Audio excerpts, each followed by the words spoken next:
It is my pleasure to be joined by Tony MANTOR. Tony is a singer, songwriter, musician, and CEO and executive producer at Plateau Music. Welcome to my show, Tony. How are you doing? I'm doing great. Thanks for having me. You're most welcome. Now, you've done some fantastic things, haven't you? You've worked with world-class musicians, you've toured America, and you've launched your own record label in the country music capital of the world, Nashville, Tennessee, which is where you are this evening. That's correct. Yeah, I've been very fortunate. I've worked with a lot of great people and done a lot of great music, and it's just been a fun thing to do. So you've not always lived in Nashville, have you? I've always wanted to visit Nashville, and I think one day I shall. It's on my bucket list of things to do. But I understand you're from Maine. Now, I have visited Maine. I have been there, lovely place. So, oh, really? Okay. Yeah, I've been to Sunday River Resort. Oh, yes. Great ski resort. Yeah, great. I can't ski for toffee, but it's a really nice place to go. Really lovely. Yeah, beautiful. So what took you from Maine through to Nashville and kind of relocating there? How did it all begin? Well, I'd been doing music for a few years after I got out of high school with a local band, and I was in a situation of where I really wanted to see if I could maybe do something on a bigger scale in music. So I was doing things in New York, but I had some friends of mine that wanted to go to Nashville. They didn't really have transportation to get down there, so I wound up taking them. And then once I got here, it was just a situation that I did not expect, because I was a pop singer doing more Eagles, that type of style of music. And even though I like Johnny Cash and those things, that really wasn't my style to do. So I didn't really feel like Nashville was going to do anything for me. But when I got here, the people were really pleasant. The session players were fabulous. A lot of good people here. And I started forming some friendships. So I started traveling back and forth to Nashville to record, just because of the atmosphere was so much better than doing it in New York. So over a period of time, I released records and did different things and traveled around the country. And then my producers, who had done and worked with a lot of major people, were getting ready to retire, and they told me, you need to move to Nashville and do what we do. You like music, you understand it, you understand the business. And so I really had to think about it. And so they talked me into it. So I moved here in 1993, and that's kind of my transition to Nashville.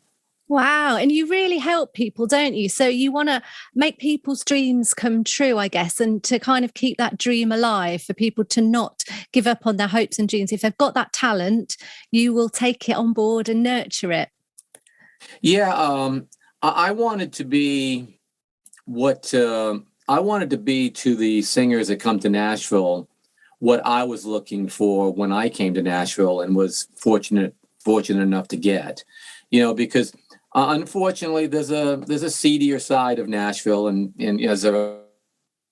there are lots of big cities, and you have to be very careful who you work with and what you do, because anyone that comes to Nashville, they've got big dreams and big hopes, and lots of times, if people tell them what they want to hear, they kind of will go with them, and unfortunately, they might not be the right person to go with. Mm-hmm. So I try to really be that person that people could trust, and I'd give them good advice and give them stuff give them words that they needed to hear, not necessarily what they wanted to hear, and sometimes and can be harsh. It is. It's a harsh business. You've got to be in this business, you got to have thick skin. Yeah. I suppose so. And I guess you, in order to have this kind of advice to give others and to help and support them, you had a lot of mentors along the way that really helped shape you with your experience within the music business. I did. I was very fortunate. Two of the people that kind of mentored me and helped me and guided me and actually talked me into coming here. One was Bob Millsap, and he'd produced, Roy Clark and a bunch of big time people. And he published a song that Anne Murray did called "You Needed Me," and then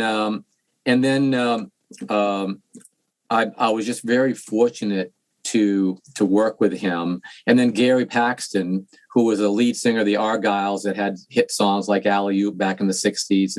And he was in part of producing and publishing on the Monster Mash, just big time stuff. They kind of guided me and mentored me and gave me, the ideas of how the business works. And the good thing about it is they were major players.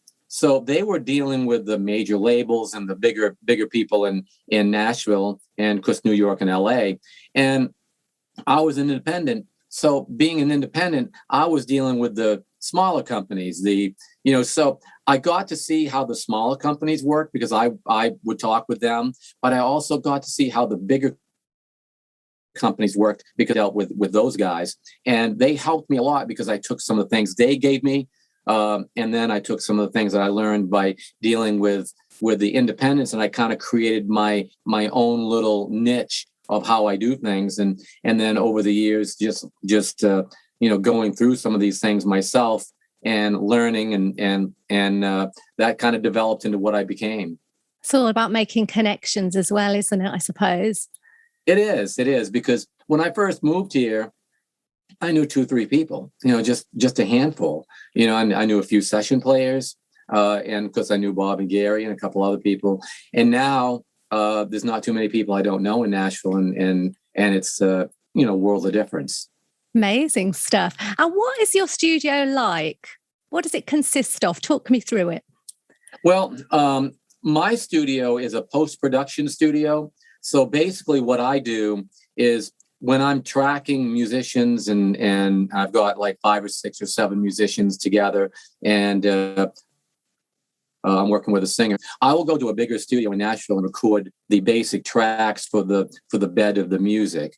And then I bring that all back to my post-production studio where I do all the overdubs, background vocals, and all the little things that need to be tweaked before we start mixing it and turning it into a record.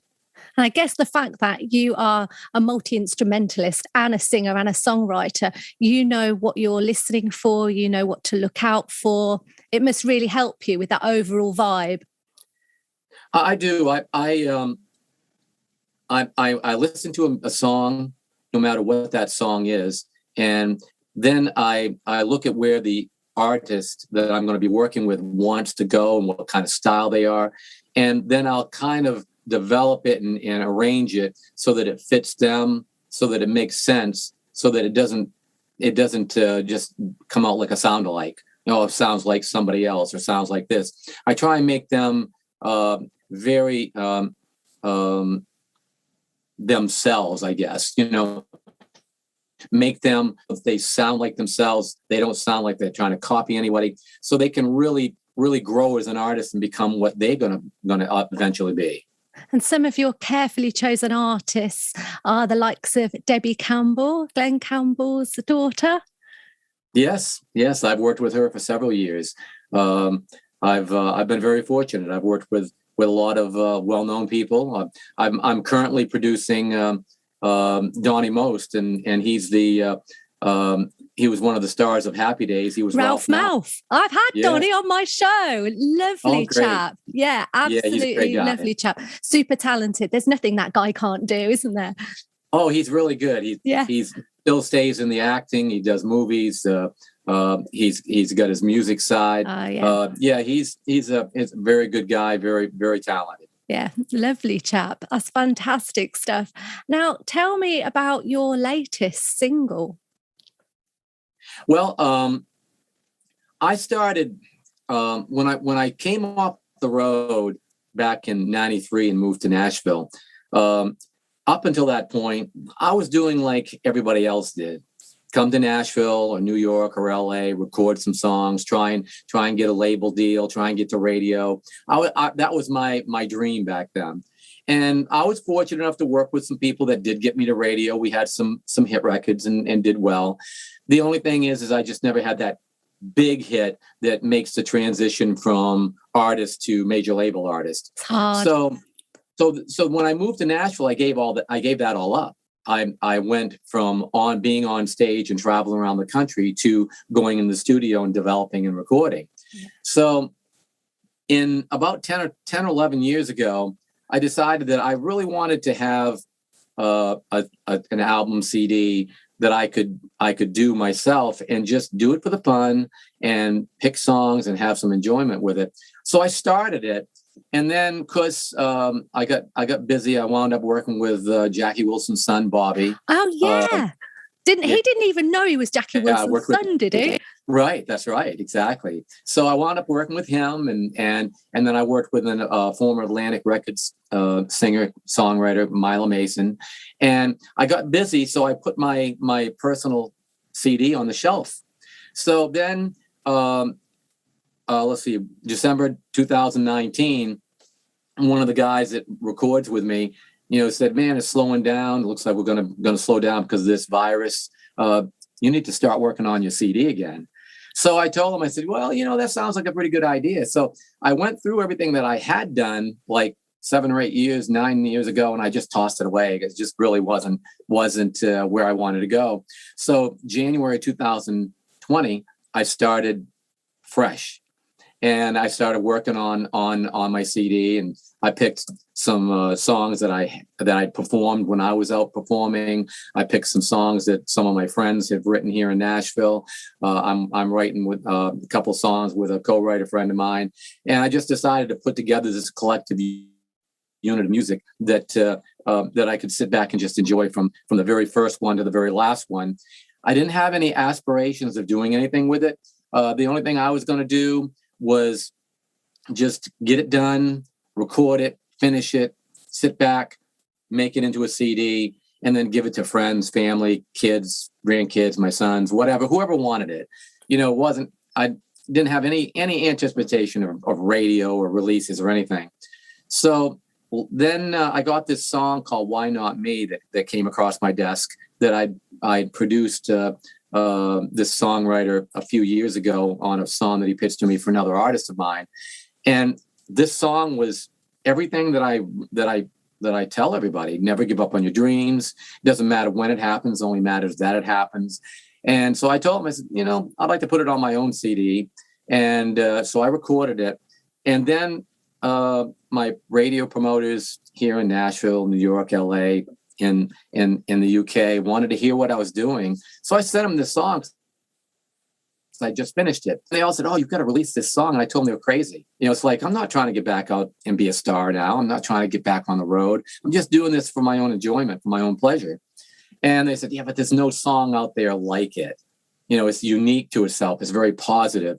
So I just decided that if I was going to do anything like that, I wanted to be able to help people along the way. So I picked the first responders. I made a video of it, and we released it, and it did really well in the UK. Did well here in the US. The video got 26,000 views, and then everybody was asking me to do another single.